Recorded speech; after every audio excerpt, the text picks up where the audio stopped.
Halika na mga kakusina, tayo na't matuto. Mga kakusina, ang gagawin natin naman ngayon ay ang tidtad na alang-daya. Mga ingredients natin sa ating tidtad na walang dugo.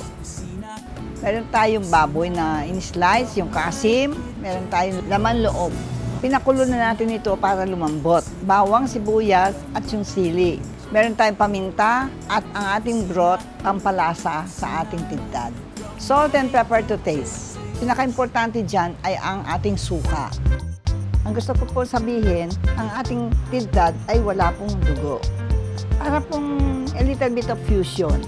Kasi po yung mga kakusina natin sa ibang bansa, nagme-message po sila, gusto nila yung kumain ng tidtad ng Kapampangan, yung original, pero walang dugo.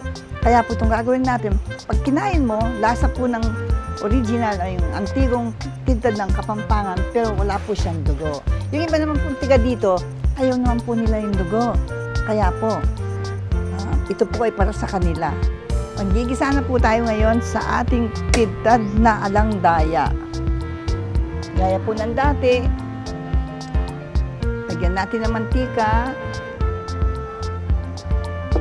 bawang, dagdagan po natin ng bawang.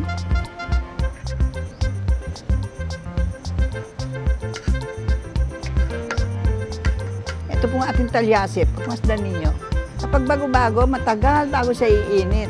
Pero po, pagka uminit na naman siya, matagal naman bago siya maalis ng init naman ng ano niya. Para po yung mga taong iba, di ba, umiinit yung ulo, sandali. Yun po yung kawaling manipis. Pero po itong talyase, bago po uminit ang ulo, matagal. Kaya lang po, pag matagal na, nagalit na sila, uminit ng ulo, matagal po bago maalis sa puso nila yung ayaw nila. Maglalagay na po ako ng sibuyas.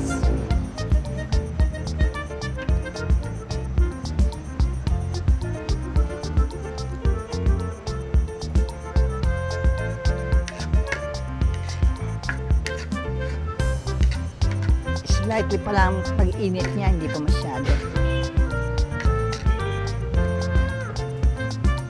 Lalagay ko na po yung ating karne, yung ating baboy.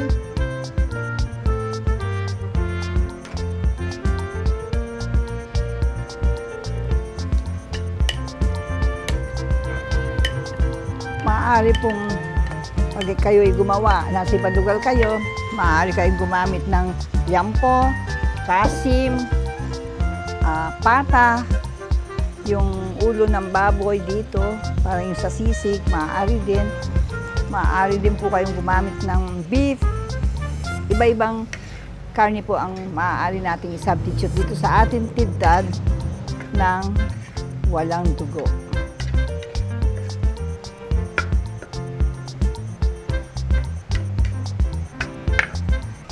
Ang sa adobong maputi po, may suka din siya, pero may iba pong ingredients ito na wala po ang ating puting adobo.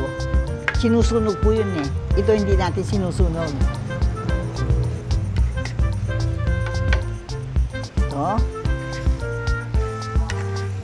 Lalagay ko na yung ating laman ng loob. Ito po, optional ito. Yung iba ayaw nila ito.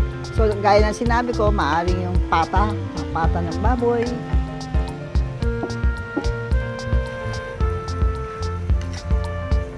Lalagyan ko na po ng paminta, ng asin,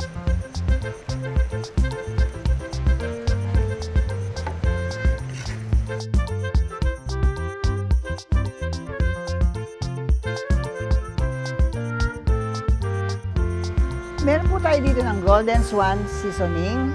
Maglalagay po tayo para po may color ang ating tidtad. Hindi po gaano ang kadami. Depende din po sa... Ito, about 1/3 cup po ito. Ito.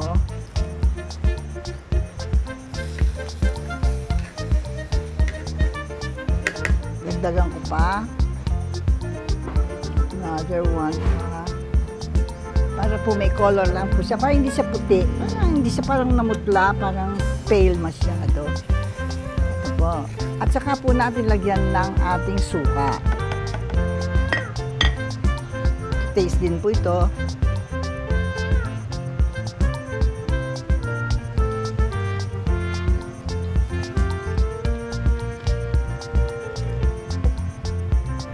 Lagyan po natin ng konting anghang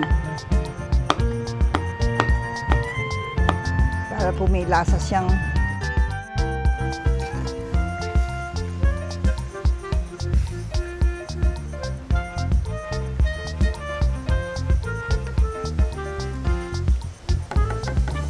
kasi naluto na rin po, nalambot na rin po yung ating karne, kaya mabilis lang po ang paggagawa. Ilalagay ko na itong ating remaining sili.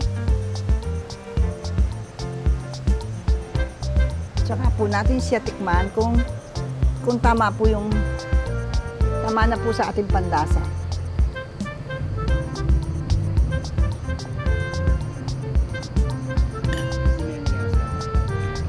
Dadagdagan ko pa po ng konti. So, total of half cup na po ang nalagay natin ito. Ito po, hindi lang po siya kasing itim ng may dugo, pero po medyo, hindi naman po siya puting-puti. Pero sa lasa, tintad na tintad ang lasa. Konti pa po asin.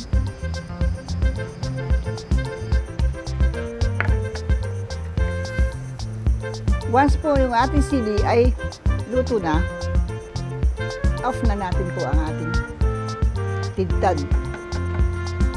na alang daya.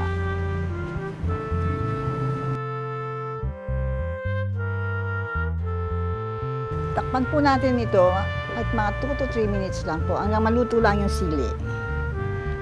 Diba? Ang bilis-bilis po, no? Mag-plating na po tayo.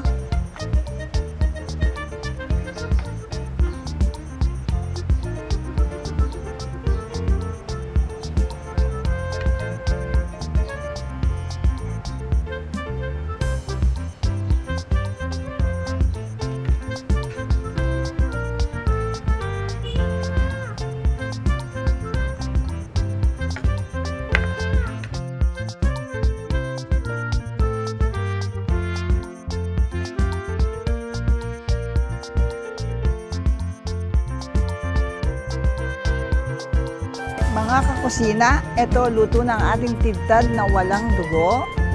Tikman nga natin.